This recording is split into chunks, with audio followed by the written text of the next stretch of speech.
I'm Brooks Robinson. I'm the diplomat in residence based at the University of California, Berkeley, covering the Pacific Northwest. I'm one of 16 diplomats in residence around the country, doing public outreach and recruiting for careers and internships with the U.S. Department of State. I'm a 25-year veteran of the Foreign Service, and I grew up in California.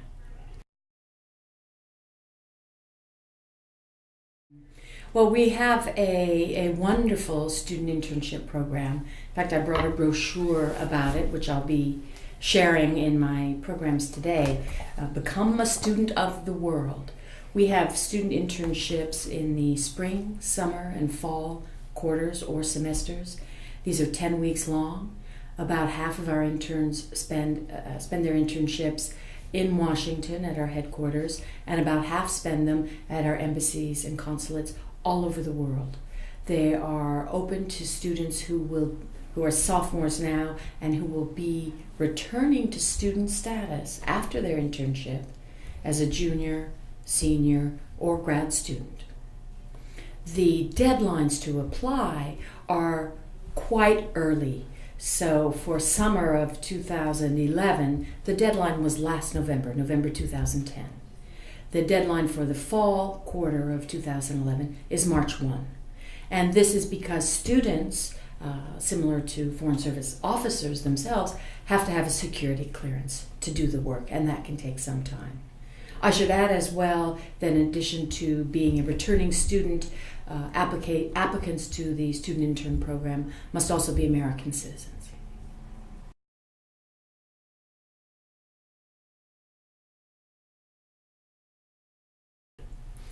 That's a good question. There is actually no requirement for even a bachelor's degree to enter the Foreign Service for most of the career tracks. You need to be an American citizen, and you need to be at least 21 years old and no older than 59. You don't need a foreign language. You don't have to have lived abroad. One of the things that we do as diplomats in residence is recruit for diversity. And we mean that in the broadest sense. Regional diversity, that's why we have 16 diplomats in residence around the country. Ethnic diversity, gender balance, of course, and also diversity in the type of academic or professional background that people have. And this is because we want to build a foreign service that looks like America. The people that represent America abroad should be like America. There are two general types of foreign service positions. Foreign service officers have 5 different career tracks, and that's the category. None of those 5 require a bachelor's degree. And entry to the Foreign Service officer track is through the Foreign Service written test. That's the starting process. And that test is offered 3 times a year, typically February, June, and October. Then there are another 17 or 20 Foreign Service specialist tracks. And these are often what you might think of as the support positions, although many of them do require bachelor's degrees, unlike the officer track. These are the engineers that build and maintain our communication systems. These are building engineers to design and build and maintain our embassy facilities overseas and in Washington.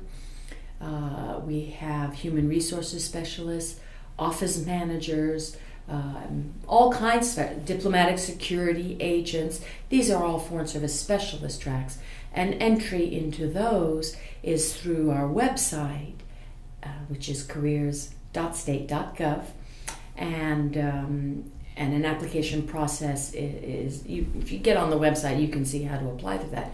And application for those is as and when openings are announced. So for officers, it's a constant rolling entry process through the test. For specialists, it's entry only as and when a window is opened and we need to hire people.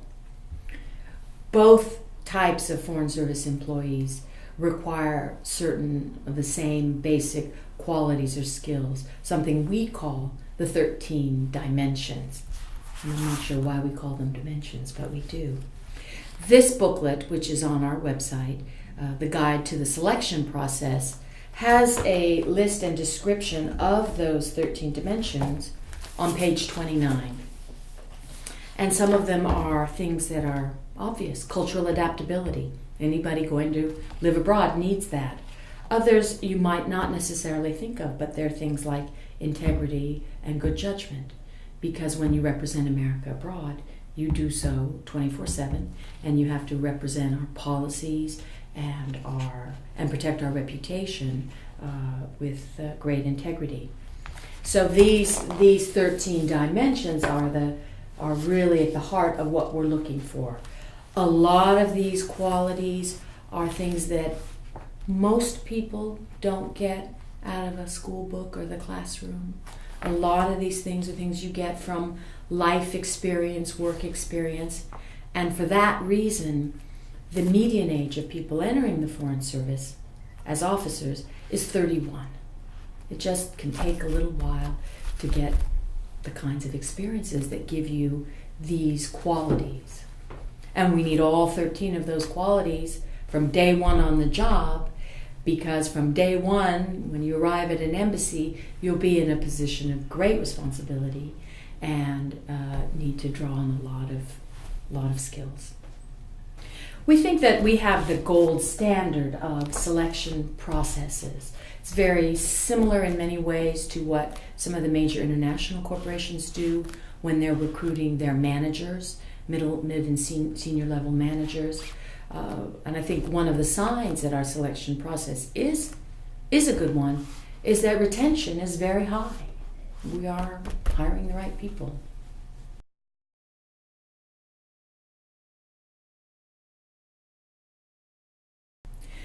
To enter the Foreign Service, you don't have to have any language other than English. You need to have good English skills, but you don't need any other language than English.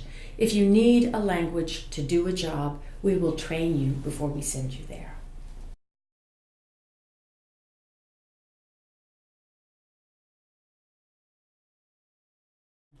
Well, thanks for asking that. We have embassies and consulates in, 189 countries, I think it is.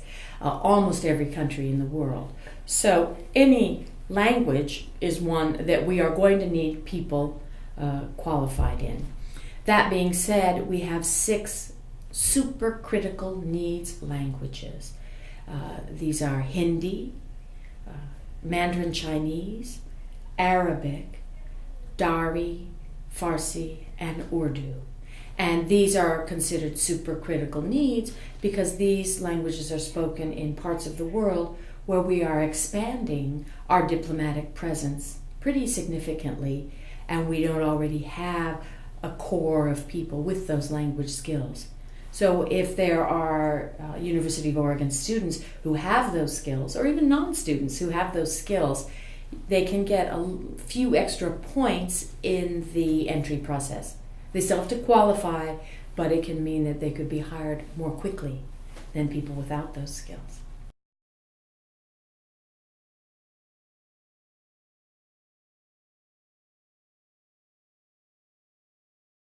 Really, anything from anthropology to zoology.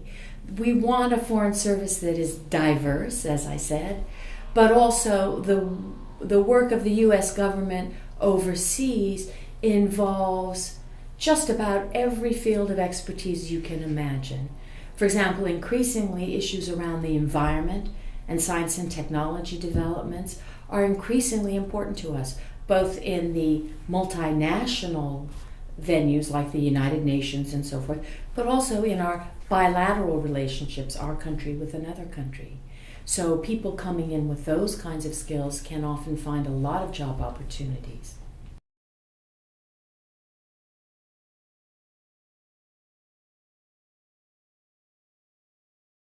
Well, the heart and soul of our selection process for Foreign Service officers is those 13 dimensions I talked about. In addition to those, we are looking for people with a really solid and broad base of knowledge about American history, American government, American society, geography, current affairs, as well as world geography and world current affairs. We're looking for people, this is how I think of it. We want our diplomats to be well-rounded, well-informed American citizens of the world. One of the tips that I give people who are planning to take the Foreign Service written test is to read the New York Times or some other good newspaper every day. Read The Economist magazine every week. It's a wonderful news weekly, current affairs. If you do that kind of thing, you'll be broadly informed about what's happening in the world, and in America, and those are good preparations. Other than that, really, just about anything you may do can help you gain one or more of those 13 dimensions. So if you're in a student organization, then you're learning how to work well with others. If you're volunteering through a church group or some other kind of organization, you're learning certain skills that will help you in the challenging and wonderful workplace that the State Department is.